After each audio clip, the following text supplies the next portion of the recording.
Okay, so derivative of inverse trig. Now, do you remember what inverse trig is from pre-cal? I remember. So you know how, like, you in the beginning of trig, you would say, okay, find sine of 30 degrees. And you would say, well, 30 degrees is pi over 6, but what does that equal? 1 over 2. And then later on in the semester, your teacher said, okay, sine of some angle equals 1 over 2. What's the angle? And you probably did something with those little things called mirrors that were like, some of them were red and some were green, and you looked through them and you traced, and you had like a graph that looked like this, and then you said, oh, we're only going to look at this because we have something called restricted range. Any of this coming back? Yeah. Okay. We're not really going to do that part of this. Okay, but that's what I'm talking about. Arcsine of x, that's the same thing as saying this. Arcsine is the same as this. So when I say that y equals arcsine x, that's the same as saying x equals sine of y. They're inverses. Okay, so go ahead and write that down. And what we're going to do is we're going to use this relationship to discover what the derivative of arcsine of x is. Okay? So first off, if we draw something over here, I want you to draw a triangle in the first quadrant, and this is going to look a little bit like trig. What's the angle in this equation? X or y? Y. We take sine of an angle, right? So put that in the angle spot. In x, let's just put that over 1 so that it's a ratio. And what is the SOHCAHTOA ratio for sine? Opposite over hypotenuse. So opposite is going to be x, and hypotenuse is going to be 1. Now, I'm about to go back over here and work with this algebraically, but at some point I'm going to need to know that missing side. So what theorem do I have to find the missing side? I have Pythagorean theorem. A squared plus b squared equals c squared. So I'm going to put a question mark right here, and I'm going to go off and do the side problem, but I'm eventually going to erase it because I'm going to need the space. So this is something you can write down or you can just watch. So question mark squared plus, and I could use a letter here, but we got enough letters on the page. So question mark squared plus x squared equals 1 squared, right? So question mark squared equals 1. Are you okay with just saying 1 instead of 1 squared? And then I'm going to subtract x squared to the other side. So what would just question mark equal? The square root of 1 minus x squared. So this is what I'm saying. I'm going to go ahead and erase this, and I'm going to write square root of 1 minus x squared. And I'm going to erase the work over here because it was just Pythagorean theorem. Some people may be thinking, hey, isn't that the same as 1 minus x? It's not. You can't simplify that, so don't try it. All right, what I'm going to do now is I'm going to take derivative of this whole equation, like implicit differentiation. Differentiate with respect to x. So what's the derivative of x? 1. What's the derivative of sine y? Cosine y times dy over dx. Now remember, the whole point was to figure out what y prime equals. Well, that's the same as dy over dx. So if I can get dy over dx by itself, I have the formula. I have the derivative. All right, so let's get dy over dx by itself. So what do I need to do to this cosine y to get dy over dx by itself? Divide. So this becomes 1 over cosine y, which is the same as secant y, using the reciprocal identity. All right, now, I'm not quite done, because remember, we drew this beautiful triangle, we found the missing side. Can you look at that triangle and tell me what secant y equals? What's the ratio for secant y?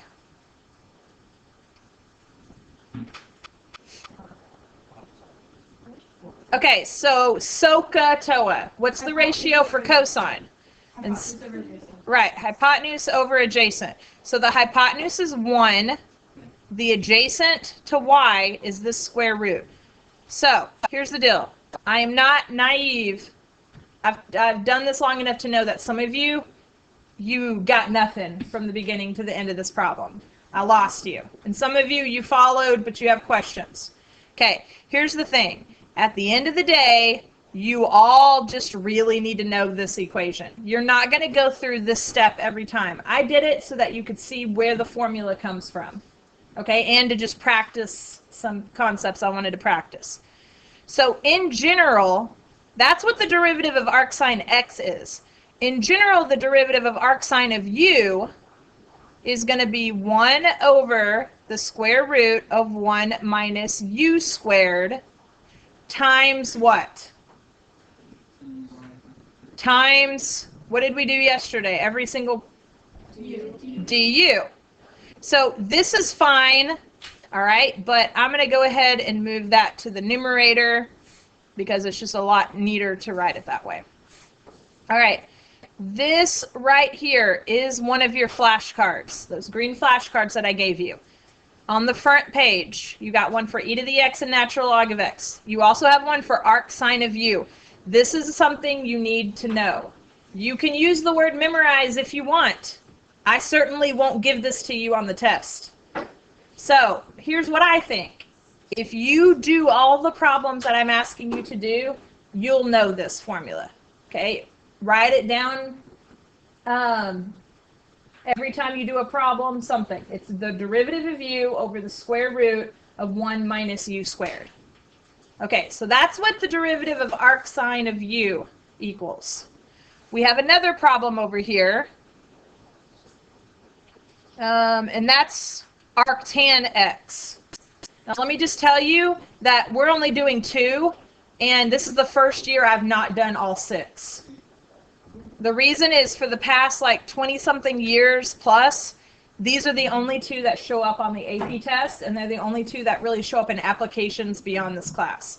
If any of you are like, I really want to make a 5, and what if one of those is on the test this year for the first time? When we review for the AP test, I will certainly give any of you who want to know the other 4, what the other 4 are. But right now, we're only going to focus on these 2. Just be glad it's not 6. So if you're starting to be like, I don't want to do this, it could be 3 times as bad. Okay? So, again, some of you got really lost, I know, in this first part. Okay?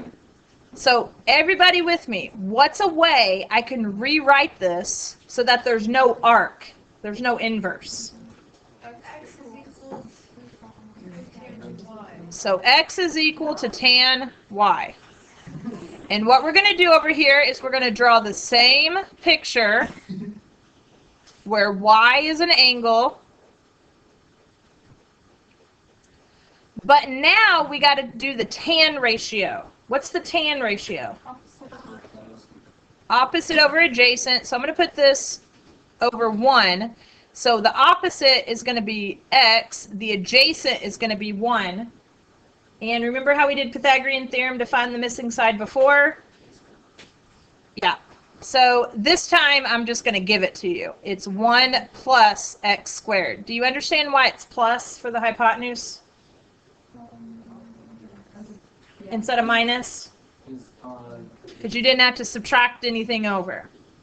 Okay? So, derivative of x is 1. Derivative of tan, what's that? Secant squared y times dy over dx, right? Because we're differentiating implicitly. All right, so every time you take the derivative of a y term, you got to write the little dy over dx. All right, what then would just dy over dx equal? 1 over secant squared y. Which is the same as? Secant squared. Right. Cosine squared y. Which really I can kind of say erase that 2 there, and what I can really do, this is going to make it helpful in the next part, is say that means the whole thing squared, right?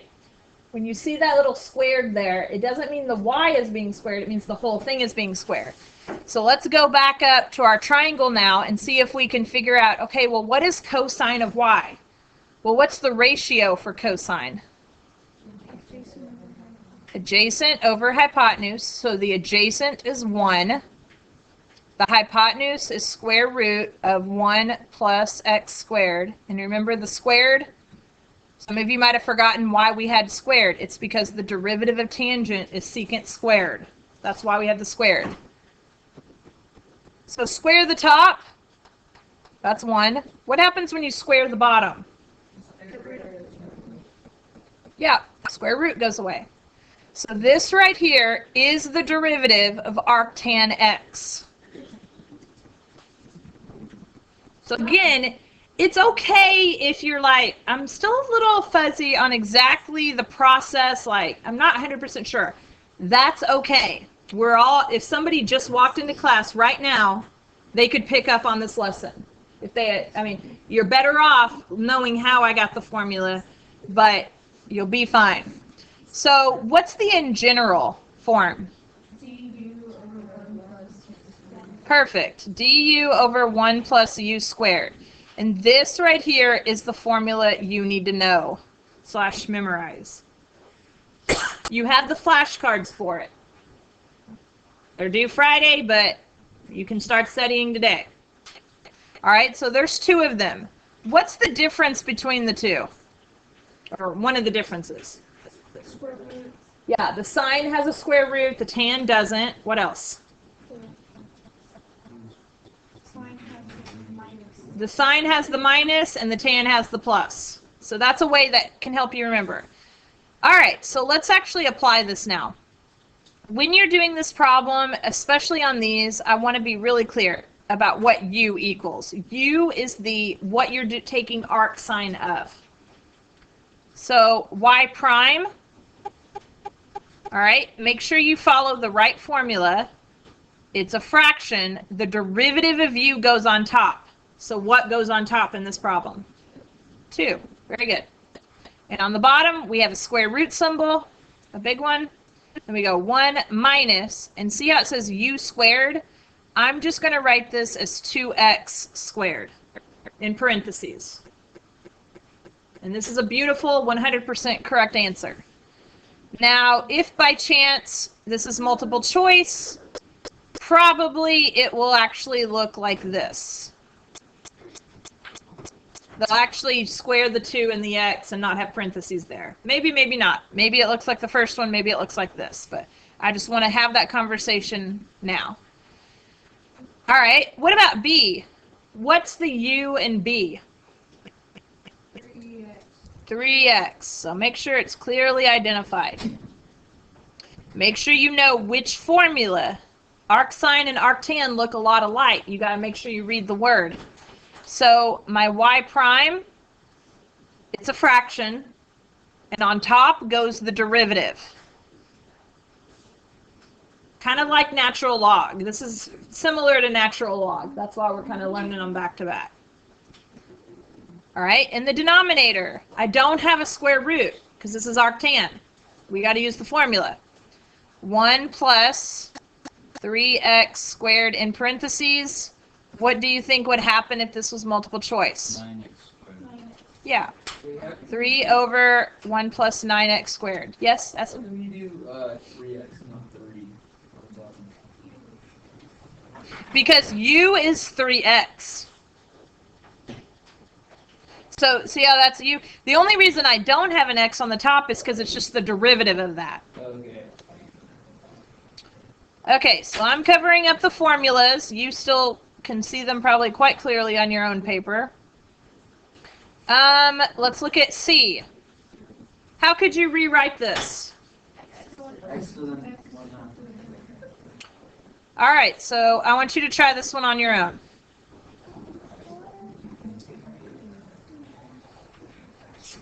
Try it on your own. Check with your table mate.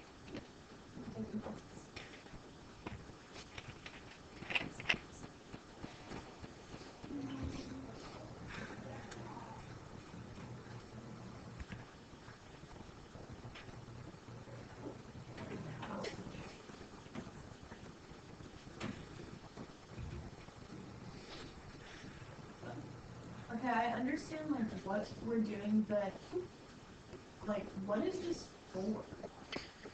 So application, I mean, any of the derivatives. So you've seen how we did some of the like maximums and minimums. There is a lot of application. We don't get into a whole lot of it in this class, but there's a lot of application in maximizing profit, minimizing cost, that type of minimizing time. And you can use calculus when you do that. There's a lot of physics where you need to know how to do derivatives. And this is just another type of derivative. It's kind of like we still need to know a little bit more before we can apply this. But that's, in general, what the idea is. When do you get to applications in this course? Well, we already have gotten to some of them, like position and velocity and acceleration. We are going to do a whole lot more applications right around spring break, because by then we'll have learned all the basic calculus stuff. All right, so what did you guys put on the top? I put 1/2 x to the negative 1/2 power. 1/2 x to the negative 1/2 power. I agree with that. And then what about down here? Square root of 1 minus x. All right, so I'm going to go ahead and write it this way. But we could definitely change this square root of x. Let me just go ahead and write this. So we could change this to just be 1 minus x because it's square root of x squared.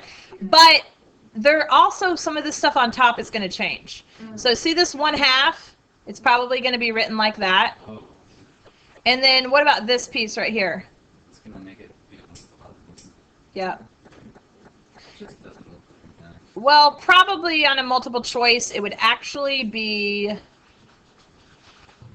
I hate to erase all that, but I'll clean this up. It'll probably be written more like this. Oops, sorry. That's not what I meant to do. The other way. That still looks really nasty. Square root sign is just throwing it on. All right. Okay, D. What's the U on D? E to the 2x. E to the 2x.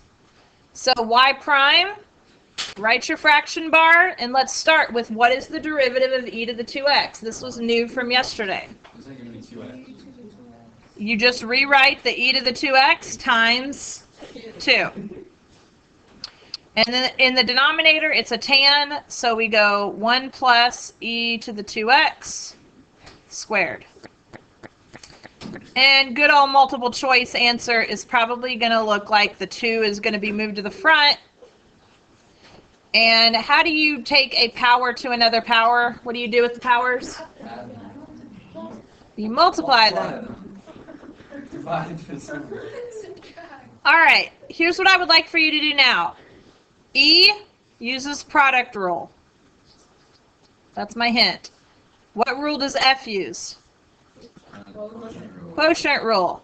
Pick whichever one you want to do, and you got a minute to do it. You do not have to simplify. It says minute to win it in game show. Go. You're wasting time. Go.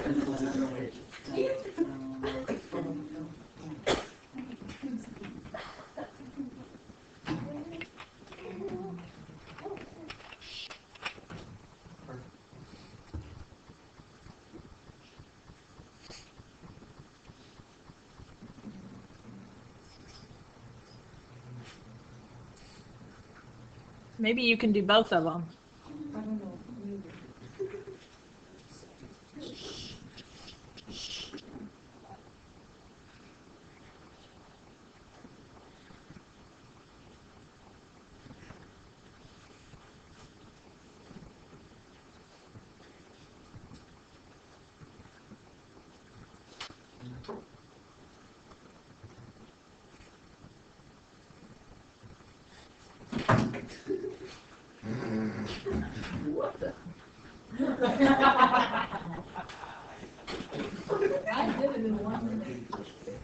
All right. Who did E? Y'all make me laugh every day. No, I didn't think. You did F? No, Oh. Okay, so this is totally fine. This is the right answer. I'm not even going to write the multiple choice answer to this because really all that would happen is the 3 and the x would go together. All right. F. That's harder to see. I'll go back to blue. So for F, y prime, we're using quotient rules, so I'm going to put a big fraction bar. The derivative of arctanx, that would be 1 over 1 plus x squared times the derivative of x minus, whoops, what did I do wrong? I did the derivative back to back, which I tell you guys never to do. So times just x. I know, I did catch it though. All right, there we go. And then all over what? X. X squared. The denominator squared. Okay. So here's an example of how to mix this up with rules we already know. Okay. Turn the page. And now for some of you, you're going to be like, this is totally different than what we've been doing. Now, and you're right. It is. Okay. We're going to learn about something called L'Hopital's rule. That is French. Anybody in French? So, okay. Now, let's take a mental field trip back to September when we did limits, Unit 1. Really August even, but mostly September. How did you solve a limit? You solve now. You take the number and you plug it in. I need y'all to hang with me here. If you're in and out, you're going to get lost here in just a second. So you put a number, you plug it in, and oops, I get 0 over 0. When this happened before, this is what you did if you listen to me. You said, hey, there's a limit, but I just don't know what it is, and I probably need to factor and cancel out the whole. So let's do that. So then we would rewrite the problem. We would factor. And we'd say, yeah, there was a whole. The x minus 2's cancel. And now I can plug it in and find the limit. 2 plus 2 is 4. And this really wasn't that difficult of a problem after we kind of got over the whole 0 over 0 thing. 0 over 0 is not 0. It's not 1. I'm going to give a name to it called the indeterminate form. There are actually several things that give you indeterminate form, but the only two that we're going to talk about in this class are 0 over 0 or infinity over infinity. Those two things, we don't know. They could be 1, they could be infinity, they could be 0, they could be does not exist. All right, so y'all stay with me here. So L'Hopital's rule is something we're going to apply to these limit problems. So not every limit. All right, so the first thing is I'm going to redo this problem using L'Hopital's rule. Okay, because I already know that I get 0 over 0. So I'm going to redo this problem. This is how you do it. Okay, you take the derivative of the top, 2x. You take the derivative of the bottom, 1. And you do the substitution. And you see how I got the same answer? This is an alternative way of doing that problem. This only works with ones that are 0 over 0 or infinity over. Right. There are other things that it works on, but none that we're going to see. Like 0 to the 0 power would also be indeterminate form. And there are some others, but all right. So here's why we're learning this now, though. We didn't know how to do derivatives when we did the limit unit, right? We only knew how to do limits. Okay, and look at number 1. When you do direct substitution, look what happens. You get 0 over 0, and does sin x factor into something? Can I just cancel these x's out? Some of you may try to do that, but you can't do that. All right, so this is where we want to use L'Hopital's rule. Okay, you couldn't do this problem back in September without using a calculator and like using the table feature, which I'm not even going to go over that part today. So rewrite the limit part. That part stays the same. The only thing that changes is you take the derivative, so derivative of sine x is cosine x, derivative of x is 1, and you try direct substitution again to see if you can get a real number. So you get cosine of 0 over 1, which is just 1 over 1 or 1. That's the limit. So this is a problem that was not on your Unit 1 test. But now it's going to be on your test on Friday. That's how you're going to solve these limits. And even on the test, I'm real nice and I say, use L'Hopital's rule. They're only L'Hopital's rule problems. They're not like, you don't have to know everything about limits, just these types of problems. So we don't even have to bother to check to see if it's a 0. You should always check to see that it's 0 over 0, but I'm not going to trick you like that on the test. Now, on the semester exam, that's a different story. All right. And it's not so much tricking you, it's just there may be old types of limits because it's over the whole semester. All right, so number 2, direct substitution. Natural log of 1 over 1 minus 1. What's natural log of 1? 0. 0 over 0. That means we get to use L'Hopital's rule. All right, so we write the limit statement the exact same. And derivative of the top. What's derivative of natural log of x from yesterday? 1 over x. It is du over u in general, but when it's just x, it's just 1 over x. Okay, over 1. And now we substitute the 1 in. So 1 divided by 1, all over 1. My answer is 1. The answer is not always 1. But that does end up being a common answer because, you know, these are problems that I want you to be able to do without your calculator, so they tend to be real easy numbers. Okay, now, number 3 is a different type of problem. So if you've kind of zoned me out, come back to me, okay? Look at infinity. Okay, look what happens here. E to the infinity power. What would you guess that is? It is infinity, especially when we're talking about limits. Now, we can't ever say something really equals infinity, but we can say the limit of something equals infinity, okay? Remember, E is just a number. It's like 2.7.